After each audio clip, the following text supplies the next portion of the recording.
A pasta na tela do computador tem centenas de imagens, cada uma um pesadelo. O trabalho do investigador é olhar para o horror e encontrar a vítima, uma criança real em algum lugar do mundo que precisa de ajuda. Mas nesta nova era, o trabalho se tornou infinitamente mais cruel. Isso porque, quando ele olha para a imagem, a primeira pergunta que o investigador precisa se fazer não é onde está essa criança.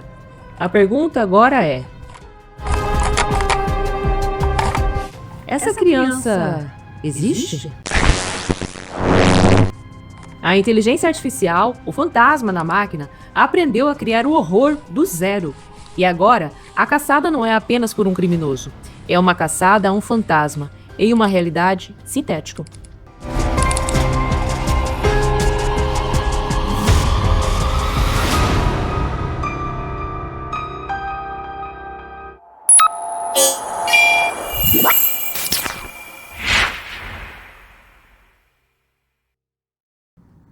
Olá, sejam muito bem-vindos ao Bits, o podcast que investiga as tecnologias que você não vê, mas que já estão mudando a sua vida. Eu sou a Andressa Carvalho. E eu, claro, sou o Fábio Xavier. No episódio de hoje vamos falar sobre o fantasma na máquina, a inteligência artificial que se tornou uma camada invisível da nossa realidade para o bem e, como vimos na abertura, também para o mal. Sim, verdade. Mas antes da gente mergulhar de cabeça nessas notícias aí, a gente tem um pedido muito importante para fazer para vocês ouvintes. Se você acredita que as conversas como essa, como as nossas aqui, são essenciais, a melhor coisa que você pode fazer é compartilhar esse episódio. É um ato de proteção e ajuda a espalhar a informação de qualidade para os seus amigos, colegas e familiares. Perfeito, isso mesmo. E para você não perder nenhuma das nossas análises, nenhum dos nossos episódios e continuar decodificando o futuro, a gente precisa que você se conecte ao Bits. Se você está nos ouvindo aí pelo Spotify ou outra plataforma de áudio, o mais importante é clicar em seguir. E para quem está no YouTube? E para quem está no YouTube, é só clicar em inscrever-se, deixar seu like no vídeo e ativar o sininho para ser notificado aí dos próximos episódios. É isso aí, pessoal. Nossos Bitings. Ajudem a gente lá. E lembrando aqui que todos os links e fontes estarão, como sempre, no nosso site, bits.fabioxavier.com.br. Agora sim, vamos ao nosso giro de notícias. Fábio, a gente fez aqui a abertura, estavam falando aqui do fantasma e tal. Essa não é uma tendência do futuro, né? Uma pesquisa do Cloudera, noticiada pelo IT Forum, mostrou que 96% das empresas já integraram algum tipo de IA nos seus processos ali do dia a dia, né? Pois é, né? 96%, né? É um número bem significativo. E isso mostra que a IA deixou de ser um artigo de luxo e virou infraestrutura básica, virou aí uma commodity, né? Como a eletricidade ou mesmo a internet. Sim. A gente não fala mais, estou usando uma empresa com eletricidade. Verdade, né? Já é o comum. A gente simplesmente assume que está lá. No pressuposto. Fazendo tudo funcionar. A IA chegou nesse ponto no mundo dos negócios, né? Com 96% das empresas já tendo algum uso da IA. E esse fantasma já está saindo do escritório e vindo organizar aqui a nossa casa. O site Beeping Computer noticiou que a Microsoft lançou uma nova função de IA aí que organiza automaticamente as nossas fotos do Windows. Olha que maravilha, gente. Tão difícil organizar, apagar as repetidas, as semelhantes. Olha que beleza. Isso é muito bom, né? É chato demais organizar fotos, né? Então acabou que a Microsoft lançou essa IA aí para ser nosso bibliotecário pessoal de memórias. É uma tecnologia que a gente já via do Google Fotos na Apple e que agora chega com força também no Windows. Mas como é que essa tecnologia da Microsoft funciona na prática aí? Ela funciona, na verdade, em segundo plano. Você sequer vai ver. A IA vai escanear a galeria de fotos, né, e começar a entender o conteúdo das imagens. E assim ela vai agrupar as fotos de sua viagem para a praia, vai identificar os rostos dos seus familiares e vai te permitir buscar por coisas que você nunca conseguiria fazer antes. Tipo alguma coisa assim, me mostre fotos de todos os bolos de aniversário dos meus filhos, de todos os carros que eu já tirei fotos, todos os lugares, todas as praias que eu tive, alguma coisa assim. Exatamente, né? Então isso é bem interessante. Você vai conversar com a sua galeria de fotos.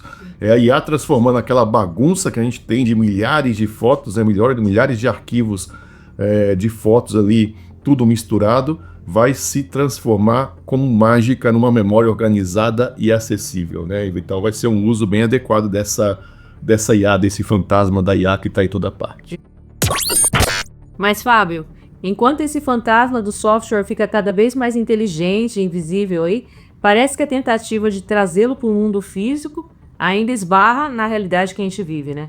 A Folha de São Paulo reportou uma falha ao vivo com o Mark Zuckerberg durante uma demonstração dos óculos inteligentes da Meta. Que vergonha, né? Pois é, né? Ele quis fazer igual o nosso amigo Steve Jobs, mas o negócio não funcionou muito bem não, né? Parece que o fantasma tentou se materializar e tropeçou. Durante a demonstração, o recurso simplesmente não funcionou como deveria, sinalizando que o produto pode não estar tão pronto assim para o consumidor final. E isso é muito simbólico. Mas geralmente quando a gente usa também dá problema. Por que eles mostrando? Por que isso mostra que a tecnologia não está pronta? Mostra, na verdade, que a engenharia de hardware ela é brutalmente mais difícil que a de software. Criar um algoritmo de IA é uma coisa. Não é fácil, mas é uma coisa. Outra coisa completamente diferente é miniaturizar processadores, baterias, câmeras e sensores em uma armação de óculos leve que não esquente e que funcione 100% das vezes. Não é fácil, né? Não. A falha do Zuckerberg mostra que ainda existe um abismo entre o que a IA promete no mundo digital e o que o hardware consegue entregar no mundo físico, no mundo real. Porque a gente pensa no negócio assim, ó, dá pra fazer caiar. Tá, dá pra fazer, mas como é que usa isso na vida real, né? Sim, sim. Como é que vai integrar isso no nosso dia a dia, com nossos equipamentos? Mas o que aconteceu no lançamento? Eu não vi, só vi que deu falha. Teve uma tentativa de uso de uma feature lá que falhou, parece que travou o óculos. Uhum. E falando aí de influência no mundo real, um artigo de opinião do UOL, do colunista Nelson de Sá, analisa como a China está usando a tecnologia, com o efeito TikTok, para mudar sua imagem e se tornar indispensável para o Ocidente. Nossa, o efeito TikTok tem uma moça que fala sobre imagem pessoal e ela ensina isso, tipo, o efeito Hollywood, o efeito TikTok, para você causar um impacto, assim. Qual que é esse efeito TikTok ali? Então, esse é o efeito TikTok da geopolítica do fantasma na máquina. A estratégia é muito mais inteligente, na verdade. Em vez de uma confrontação direta, né, com os Estados Unidos, a China está criando tecnologias e plataformas tão viciantes e tão integradas no nosso dia a dia, como o próprio TikTok, que a ideia de proibi-las se torna social e economicamente inviável. É quase um vício, né? A gente fica ali dependente, parece que já faz parte da gente usar aquilo. Exatamente. O TikTok se torna uma espécie de fantasma cultural, não é? É tão presente na vida de milhões de pessoas, de jovens e na economia de milhares de criadores que remover simplesmente o TikTok causaria um caos gigantesco. É uma forma de poder e influência muito mais sutil e talvez muito mais eficaz do que a influência e o poder militar. A gente já falou sobre isso aqui no episódio, que tirar o Instagram do ar, por exemplo, de uma influencer, isso é toda a atividade financeira, econômica dela, né? Sim. E acaba sendo uma influência aí que distorce, sem querer, ou por querer, a realidade, né? Que nos torna vulneráveis. O que é a ponte perfeita aí para o aprofundamento de hoje sobre uma distorção muito mais sombria. Fábio, a ideia de um fantasma que cria uma realidade da qual a gente não consegue escapar é realmente, assim, assustadora. E a matéria do MIT Technology Review nos leva ao extremo disso, que é a nossa pergunta central de hoje. Em um mundo onde a IA pode criar imagens perfeitas de crimes que nunca aconteceram, como é que a gente lida com esse fantasma aí? Como que a gente encontra as vítimas reais no meio de um oceano aí de vítimas sintéticas aí? Que coisa louca. Pois é, né? Essa é talvez a discussão mais difícil e necessária sobre o impacto da IA hoje. O problema que a matéria expõe é um verdadeiro pesadelo para as forças da lei.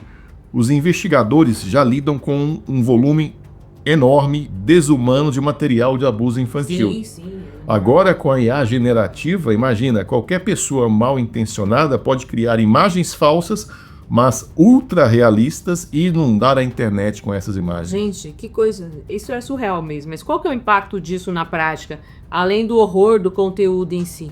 O impacto é que isso funciona como uma cortina de fumaça gigantesca. Para cada imagem de uma criança real que precisa realmente de um resgate verdade. De uma ação, os investigadores agora podem ter que analisar outras 100 imagens falsas. O tempo e os recursos que já são bem escassos, né, são diluídos tentando diferenciar o que é real do que é sintético, do que é artificial. É uma tática de distração que coloca crianças reais em um risco ainda maior. Sim, isso é realmente desolador, né? E preocupante. Como é que a gente luta contra isso? Como é que se caça um fantasma criado por outra máquina? Já tem o meio de criar isso, né? Como é que é o meio de investigar e decodificar hoje isso? Pois é, aí que vem talvez a grande ironia da nossa era, essa era da inteligência artificial aí, onipresente. A solução talvez seja usar um fantasma para caçar o outro fantasma. A matéria da MIT Technology Review revela que os investigadores nos Estados Unidos estão usando outras ferramentas de IA mais especializadas para analisar essas imagens e detectar se elas são reais ou sintéticas. Olha, são peritos IA. São exatamente. investigadores IA. Como é que eles fazem isso? O que ele procura que o olho humano, nosso olho, não enxerga? Ela funciona como um cão farejador de pixels. A IA generativa, por mais perfeita que pareça, ainda comete alguns micro-erros, deixa algumas impressões digitais artificiais sintéticas. Podem ser inconsistências na forma de como a luz se comporta na imagem, padrões estranhos no fundo ou artefatos que denunciam a origem artificial. São detalhes muito pequenos, minúsculos, quase invisíveis para nós humanos, mas que uma IA treinada ela consegue identificar de uma maneira muito mais eficaz, né? Parece aquele que o pessoal mudava as fotos antigamente com o Photoshop e esquecia de colocar o umbigo de volta da pessoa, né? A IA comete não esse tipo de erro, mas algum tipo de erro, assim, deixa algum vestígio, né? Então a máquina, aí nesse caso, esse perito vai funcionar com um primeiro filtro. Ela olha o volume gigantesco de imagem e diz: investigador humano, foque nessas aqui, porque a probabilidade de serem reais é muito alta. As outras provavelmente são fantasmas, é isso, né? Isso, exatamente. É uma forma de devolver o foco e a eficiência para o trabalho humano. Não resolve o problema da existência desse material, claro, mas é uma arma crucial para priorizar o resgate das vítimas de verdade, né? Lembrando que sempre os recursos, né, são muito escassos. É a tecnologia criando um problema terrível e a própria tecnologia sendo usada para nos ajudar a lidar com esse problema, né? É o paradoxo do nosso tempo. É o cachorro correndo atrás do rabo. Sempre, né? Sempre. Fábio, só pegando um gancho aqui com o que a gente falou, eu vi também hoje uma notícia de que existe já uma atriz virtual criada com IA que está sendo aí possivelmente contratada aí para filmes. Não é aquela apresentadora não, né? Não é a Márcia Biquíni, não, Márcia, sei lá, não. É uma outra que tá até com contratos, tal, a Kaylee Cuoco, a Penny, que publicou até no Instagram dela falando, pelo amor de Deus, me fala que isso é mentira. Mas se a gente está vivendo essa realidade cheia de fantasmas sintéticos, de fotos falsas, notícias enviesadas, como é que a gente pode se proteger no dia a dia? Vem aí para a hora importante. Qual que é a cereja do Beats de hoje? A cereja do Beats de hoje é adotar uma nova postura mental. Com o mantra, né? O mantra de hoje é: se o fantasma é digital, a sua desconfiança tem que ser real. Tá. A gente precisa criar um protocolo, né? Um protocolo de verificação da realidade. Sim. Gostei do nome, mas como é que vai funcionar esse protocolo aí para os nossos ouvintes, os nossos beatings ouvintes? Como sempre, né? 3 passos. Tá. A trilha. Vamos lá. Quando você receber qualquer informação, foto ou áudio que pareça suspeito ou que te cause uma reação emocional muito forte, vá para o passo 1, né? Pause. A primeira intenção do fantasma é te fazer reagir por impacto, por impulso.